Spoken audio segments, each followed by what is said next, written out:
안녕하십니까. 2024년 7월 24일 수요일입니다. 코패스 정보 채널에서 오늘은 숨이 테리는 박근혜 정부의 붉은 국정원을 모릅니다. 이런 주제로 말씀을 드리기로 하겠습니다. 김대중 정권 때 건국 이래 창군 시절부터 압력해온 청주케 간첩 조직, 그러니까 육군사관학교에서 압력했던 간첩 조직들이 국정원을 장악한 이후로 지금까지 그 시스템이 유지되어 온 겁니다. 그러니까 이명박 정부다, 박근혜 정부다, 이런 거 다 필요 없는 겁니다. 월남 패망 전에 주월 미군 사령부의 미군 사령관이 실질적으로 월남의 모든 권한을 갖고 있다시피 했었는데 붉은 간첩들이 어떻게 감시를 했느냐. 주월 미군 사령부 고위직에다가 간첩을 받고, 이런 건 나중 이야기입니다. 일단 집에 숙소죠. 숙소에 가장 오래 있었고 또 가장 필요했고 가장 직급이 낮은 사람들, 즉 요리사, 정원사, 그다음에 운전수, 이런 사람들을 전부 다 간첩으로 심어놓는 겁니다. 그리고 이 사람들은 충성을 하면서 세세한 거를 다 수집을 하는 겁니다. 가령 예를 들면은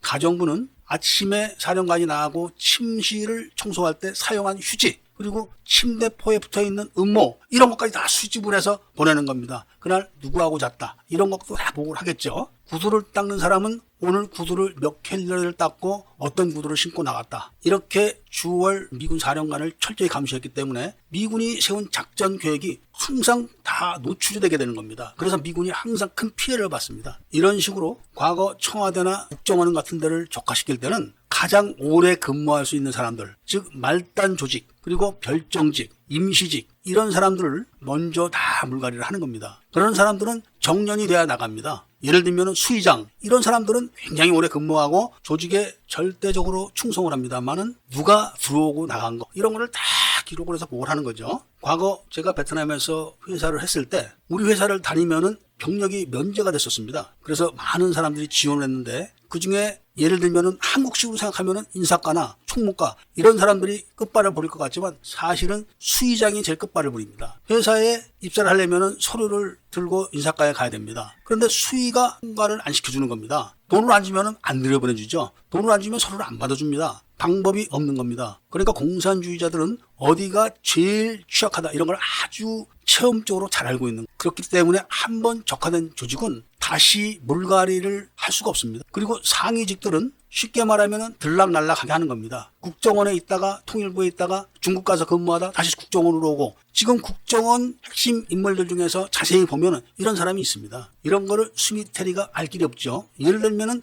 박근혜가 딱 당선이 되자마자 어떤 일이 일어났었습니까? 국정원 댓글 사건이 터졌는데 국정원 직원이 양심선언을 한 겁니다. 이게 말이 되는 것도 아니죠. 양심선언을 한 사람도 또 호남 사람입니다. 이거를 1년 내내 질질 끌다가 박근혜가 취임한 해 12월 31일 날, 마지막 날 결정적으로 한 사람이 분신 자살을 했습니다. 서울역 고가도로에서 분신 자살을 했는데, 이번 이태원 사건처럼 사고가 나기 전에 미리 사고 난 영상을 인터넷에 올렸듯이 그날도 분신하기 전에 CG가 먼저 올라왔었습니다. 그래서 저 같은 사람 몇 명이서 바로 일베에서 작업을 했는데, 분신 자살한 사람이 호남 사람이다, 그 사람이 신용불량자다, 그리고 분신 자살을 신고한 사람이 시국과 관련된 분신 자살만 5번째 신고한 사람이다, 이렇게 다 오픈을 해가지고 망친 겁니다. 그래서 분신 자살한 사람을 시민장으로 장례를 치르기로 해서 문재인이가 장주가 돼가지고 1월 1일 날부터 사회장으로 장사를 지으면서 뒤집어 엎으려던 거를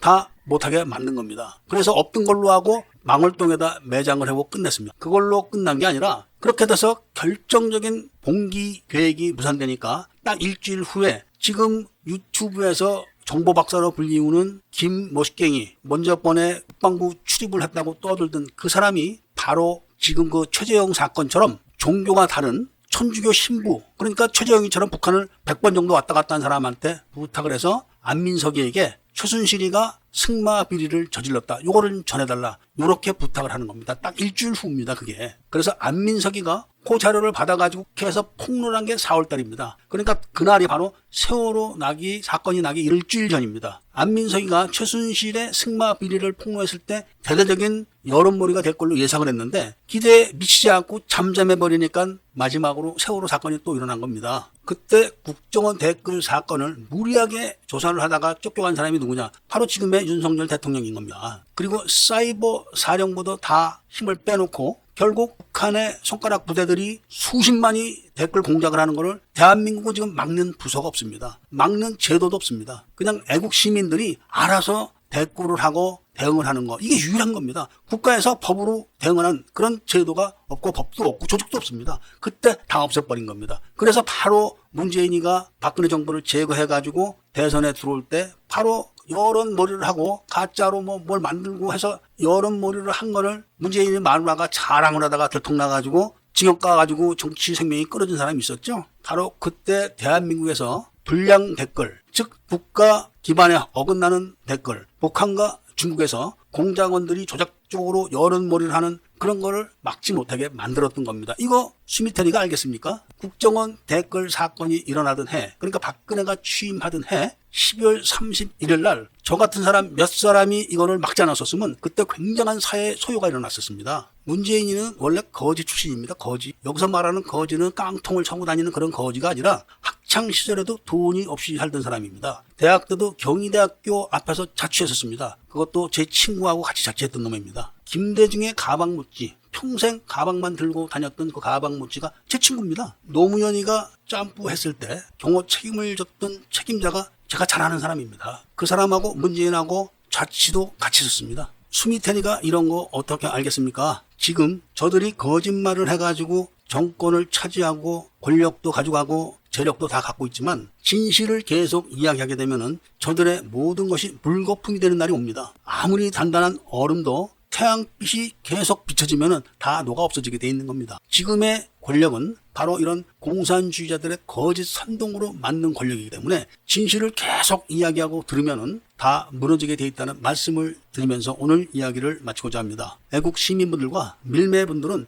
이 채널 구독을 해주셔가지고 키워야 됩니다. 이 채널은 대한민국에 하나밖에 없는 채널입니다. 오늘도 아침을 먹으면서 유튜브를 딱 틀었는데 최수영이가 어디 중국집 주인하고 앉아가지고 막 거짓말하는 게 나옵니다. 왜 한국 정부는 중국 정부 저렇게 한국 국민을 탄압하고 협박하는 걸 놔두냐, 우리를 막아라, 이런 이야기를 하지만 중국에 가서 북한 사람을 납치하다 고문한 게 바로 김대중 정부입니다. 그게 약점이 잡혀가지고 국정원의 권리를 다 중국에 넘겨준 국정원과 정부가 어떻게 중국에게 우리 국민들한테 협박하지 말라 이런 얘기를 할 수 있겠습니까? 최수영이가 바로 그런 국정원에서 잔뼈가 굵은 사람입니다. 그러면서 이렇게 거짓말을 기가 막히게 하는 거 보셨죠?